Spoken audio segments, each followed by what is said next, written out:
Dust, sweat, tears. This was the life of the Israelites in Egypt. They toiled under the Pharaoh's cruel rule. Their cries for freedom were met with silence. Years turned into decades. Hope dwindled with each passing day. Yet deep within their hearts, a flicker of faith remained. They clung to the ancient promise, whispered from generation to generation, of a land flowing with milk and honey. One day, a baby was born, a baby destined to change their fate. His name was Moses. Placed in a basket and set adrift on the Nile, he was miraculously found by the Pharaoh's daughter. Moses grew up in the lap of luxury, unaware of his true heritage. But destiny, like a river, always finds its way back to the sea. One day, while tending his flock, Moses encountered a sight that would change his life. A bush engulfed in flames yet unconsumed. From the heart of the fire a voice boomed, powerful and clear. It was God speaking to Moses. Moses, Moses, I have seen the suffering of my people in Egypt. I have heard their cries. I have come down to deliver them from slavery. God commanded Moses. Go to Pharaoh and tell him to let my people go. Armed with God's power and a heart filled with newfound purpose, Moses embarked on his destiny. He left the comforts of the palace behind. He embraced his true identity as a Hebrew. The shepherd was now a leader, chosen to guide his people to freedom.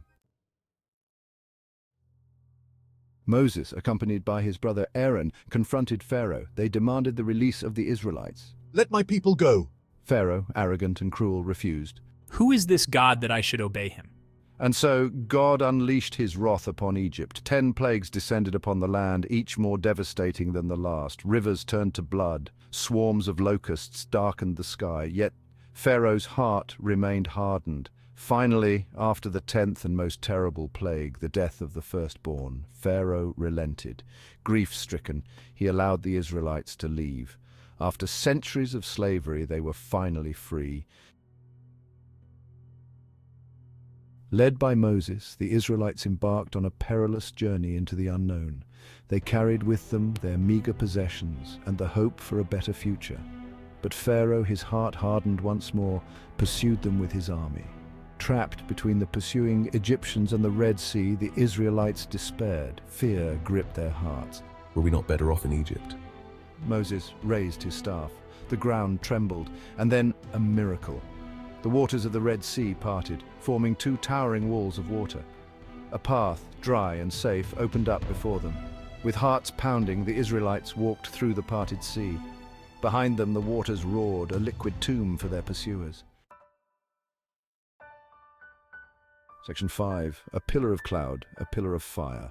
The desert stretched before them, vast and unforgiving. The sun beat down mercilessly. Hunger gnawed at their bellies, thirst parched their throats, yet God, in his infinite mercy, guided them. By day, a pillar of cloud shielded them from the scorching sun. By night, a pillar of fire illuminated their path. The Israelites, though tested, learned to trust in God's providence. They faced sandstorms that whipped their skin raw. They encountered venomous snakes and scorpions. But through every trial, God's presence remained constant, a beacon of hope in their darkest hours. The desert, though harsh and unforgiving, became a crucible, forging their faith and shaping them into a stronger, more resilient people. Section 6. Manna from heaven, water from rock. Days turned into weeks, weeks into months. The Israelites, weary and hungry, began to murmur against Moses.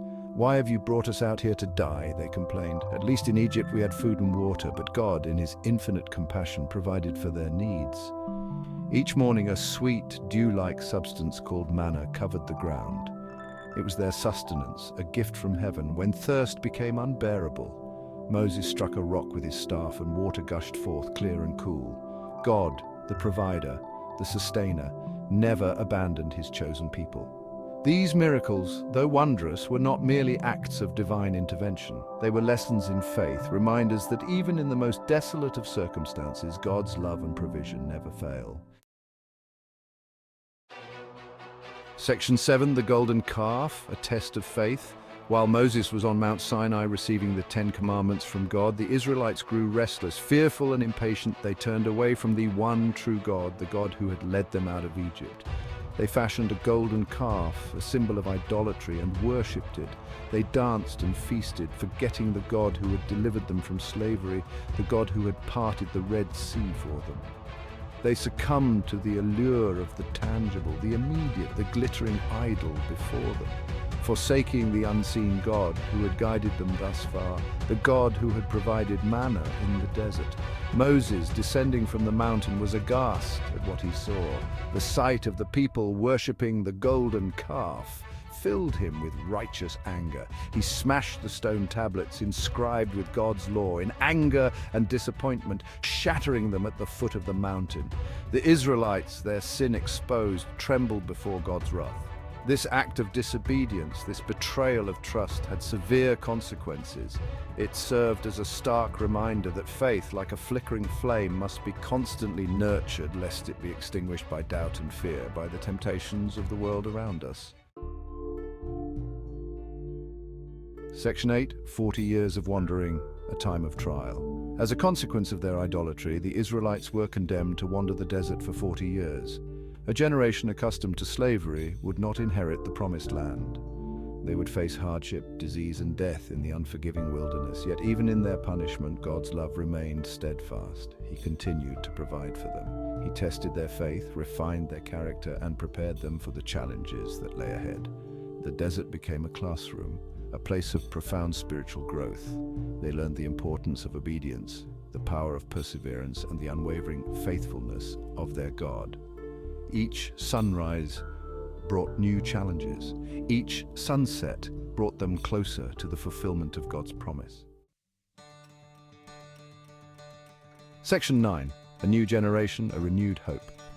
As the years passed, a new generation arose, a generation that had not witnessed the horrors of slavery in Egypt, but had grown up under the open sky, nurtured by God's miraculous provision.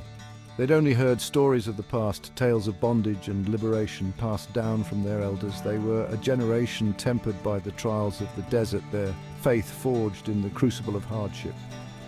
Each day in the wilderness had taught them resilience and trust in divine guidance. They were ready to inherit the promise, to fight for their future, and to claim the land God had promised to their ancestors.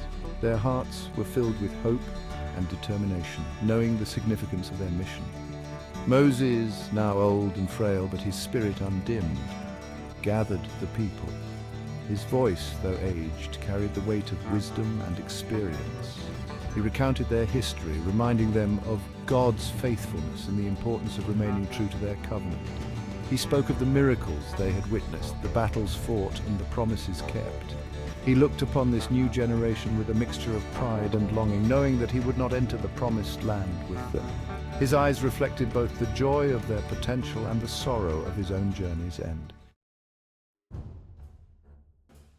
Section 10. The Promised Land in Sight, a moment of triumph. Finally, after 40 long years of wandering through the harsh and unforgiving desert, the day they had all been waiting for arrived. The Israelites, led by Joshua, Moses' appointed successor, stood on the eastern bank of the Jordan River, their hearts filled with hope and anticipation. Across the rushing waters lay the promised land, a land flowing with milk and honey, a land of abundance and peace, a land they had dreamed of for generations. The journey had been long and arduous, marked by moments of despair and miraculous deliverance, trials and tribulations that tested their faith and resilience. But through it all, God's promise had remained constant, a beacon of hope guiding them through the darkness, a light that never dimmed. Now at long last, they were on the cusp of realizing their destiny, standing at the threshold of a new beginning. The air crackled with anticipation, every breath held in suspense, every eye fixed on the river. A collective gasp arose as the waters of the Jordan River, echoing the miracle of the Red Sea, parted before them, opening a path to their future, a future filled with promise and hope. Section 11. Crossing the Jordan, a future of promise. With hearts overflowing with gratitude, the Israelites crossed the Jordan River, their bare feet touching the soil of the promised land for the first time. Generations of longing culminated in this triumphant moment. The desert lay behind them, a testament to their resilience and God's unwavering faithfulness. Before them lay a future filled with hope and promise, a land where they could build homes, plant vineyards, and worship their God in freedom. The journey of Moses and the Israelites is a timeless testament to the power of faith, the importance of perseverance, and the enduring nature of hope. It is a story that continues to inspire and challenge us today, reminding us that even in the face of seemingly insurmountable obstacles with God, all things are possible.